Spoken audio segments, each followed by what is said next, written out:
जय हिंद दोस्तों, कैसे हैं आप सभी। दोस्तों, जब बात होती है घूमने की तो सबसे पहले नाम आता है कश्मीर का। कश्मीर भारत के सबसे खूबसूरत प्लेसेस में से एक है। तो आज के इस खास और इंफॉर्मेटिव वीडियो में मैं आपको कश्मीर की सैर कराने के साथ साथ कश्मीर टूर की संपूर्ण जानकारी बताऊंगा। तो अगर आप भी कश्मीर घूमने की प्लानिंग बना रहे हैं तो आप एकदम सही वीडियो देख रहे हैं। ये वीडियो आपकी बहुत हेल्प करेगा। इस वीडियो में बात करेंगे आप यहाँ तक कैसे पहुँचेंगे, रुकने के लिए होटल कहाँ पर लेना चाहिए, घूमने का सही तरीका क्या है, यहाँ पर आप कहाँ कहाँ घूम सकते हैं, खाने पीने की कैसी व्यवस्था है, और वीडियो के लास्ट में बात करेंगे संपूर्ण बजट की। तो कश्मीर टूर की A to Z complete information के लिए वीडियो को एक बार पूरा जरूर देखें। दोस्तों, कश्मीर भारत का ताज है, साथ ही भारत का स्वर्ग भी कहा जाता है। यहाँ पर घूमने के लिए आपको एक से बढ़कर एक प्लेसेस मिलेंगे। Snow covered mountain, lakes, beautiful green valleys, बड़े बड़े गार्डन, दिल को सुकून देने वाले नज़ारे और खुशनुमा मौसम सभी को दीवाना बनाते हैं। तभी तो पूरे साल लाखों टूरिस्ट अपना क्वालिटी टाइम स्पेंड करने के लिए यहाँ पर आते हैं। तो चलिए फिर एकदम शुरू से शुरू करते हैं और जानते हैं कि आप यहाँ तक कैसे पहुँचेंगे। दोस्तों, कश्मीर घूमने के लिए आपको सबसे पहले आना होगा श्रीनगर। बात करें ट्रेन की तो श्रीनगर में भी रेलवे स्टेशन है, लेकिन दूसरे राज्यों से डायरेक्ट ट्रेन नहीं आती है। तो पहले आप ट्रेन से जम्मू आ जाइए, फिर जम्मू से बाई बस 170 किलोमीटर दूरी को पूरा करके बनिहाल आने के बाद में ट्रेन से 90 किलोमीटर की यात्रा करके श्रीनगर पहुंच सकते हैं। आने वाले दिनों में मां वैष्णो देवी कटरा से श्रीनगर तक ट्रेन भी शुरू होने वाली है। वहीं अगर आप जम्मू से श्रीनगर तक बस से जाना चाहते हैं तो जम्मू स्टेशन के बाहर से आपको बसेस मिल जाती हैं। बस वाले इस 250 किलोमीटर दूरी के लिए 800 से 900 रुपए का चार्ज करते हैं। वहीं शेयरिंग में 1000 से 1200 रुपए और प्राइवेट टैक्सी वाले 7000 से 8000 रुपए का चार्ज करते हैं।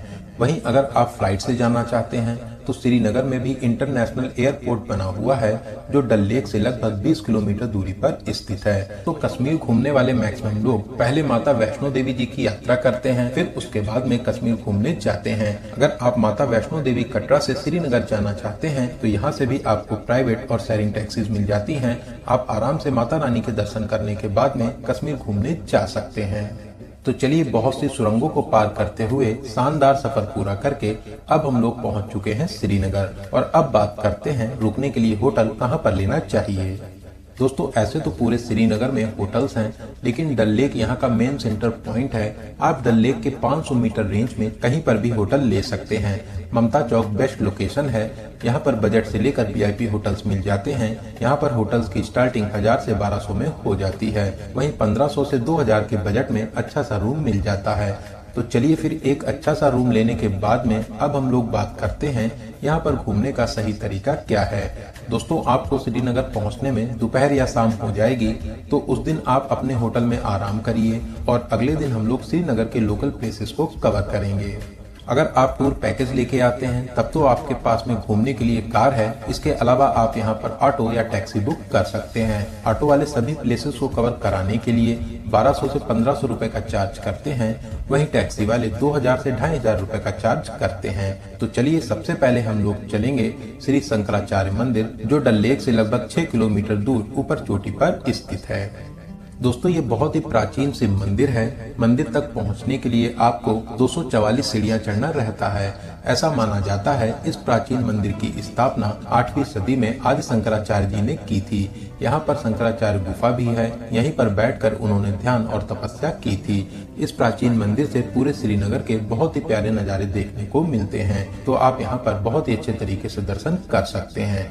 तो चलिए, यहाँ पर दर्शन करने के बाद में अब हम लोग चलेंगे परी महल, जो शंकराचार्य मंदिर से 8 किलोमीटर दूरी पर स्थित है। यहाँ पर आपसे 24 रुपए का एंट्री टिकट भी लगता है। दोस्तों, ये एक ऐतिहासिक पार्क है जो सीढ़ीनुमा बनाया गया है। यहाँ पर दूर तक फैली पहाड़ियाँ और झील का पानी यहाँ के नज़ारों में चार चांद लगाता है। यहाँ की शानदार फुलवारियाँ आपका मन जीत लेंगी। तो यहाँ पर मस्ती करने के बाद में वापसी करते हुए अब हम लोग चलेंगे चश्मे शाही। दोस्तों, श्रीनगर में बहुत से मुगल गार्डन हैं। इस मुगल गार्डन को शाहजहां ने अपने बेटे दारा सिकोह के लिए उपहार में बनवाया था। यहाँ पर एक छोटा सा झरना भी है। इस गार्डन को रॉयल स्प्रिंग के नाम से भी जाना जाता है। यहाँ पर आपको रंग बिरंगे फूलों को देखकर बहुत ही अच्छा लगेगा। तो आप यहाँ पर अपनी यादों के लिए प्यारी प्यारी फोटोशूट जरूर कराएं। तो चलिए, यहाँ पर घूमने के बाद में अब हम लोग चलेंगे ट्यूलिप गार्डन। दोस्तों यहाँ पर आपसे 100 रुपए का एंट्री टिकट लिया जाता है।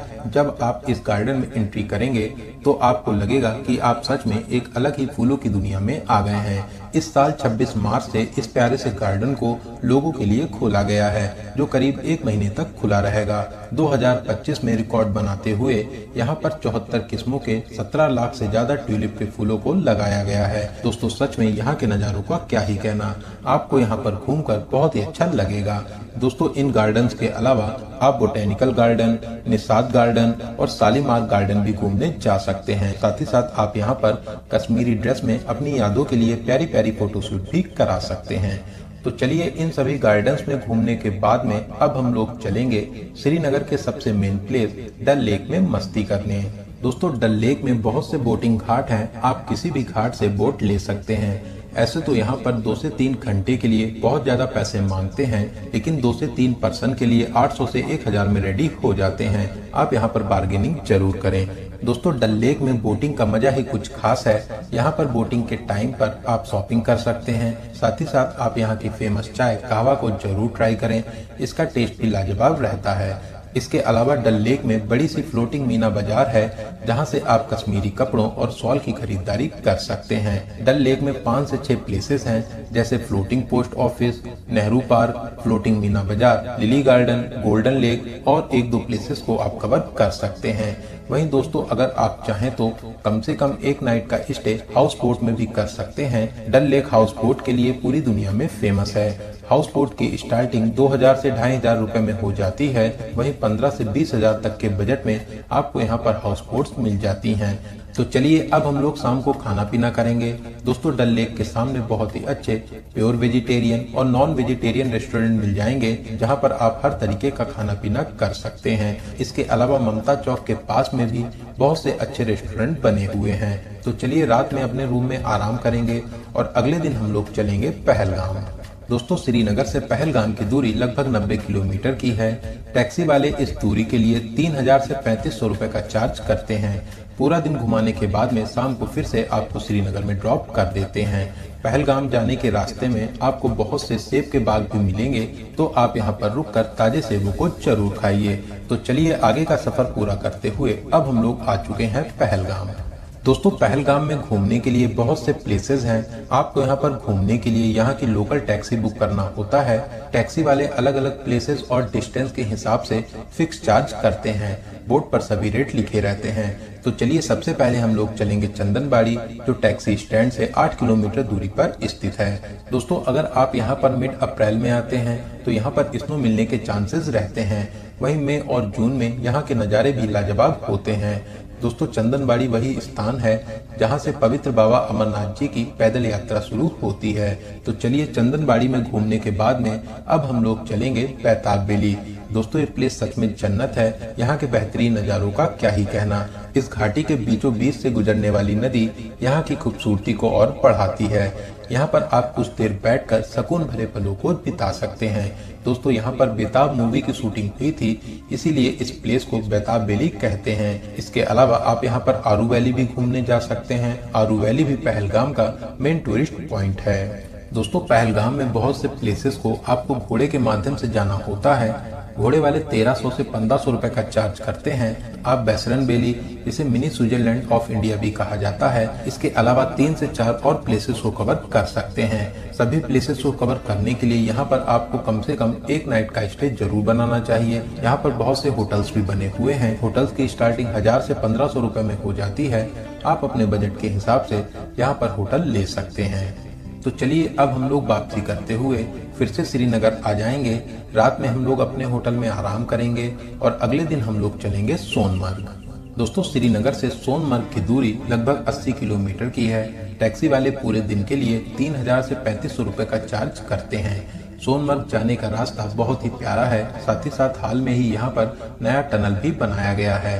तो चलिए शानदार सफर पूरा करके अब हम लोग पहुँच चुके हैं सोनमर्ग। दोस्तों अगर आप यहाँ पर मिड अप्रैल तक आते हैं तो यहाँ पर आपको बहुत ही अच्छे से स्नो भी मिलेगी। साथ ही साथ आप स्नोफॉल भी देख सकते हैं। वहीं मई और जून में यहाँ के ब्यूटीफुल ग्रीन गार्डन आपका दिल खुश कर देते हैं।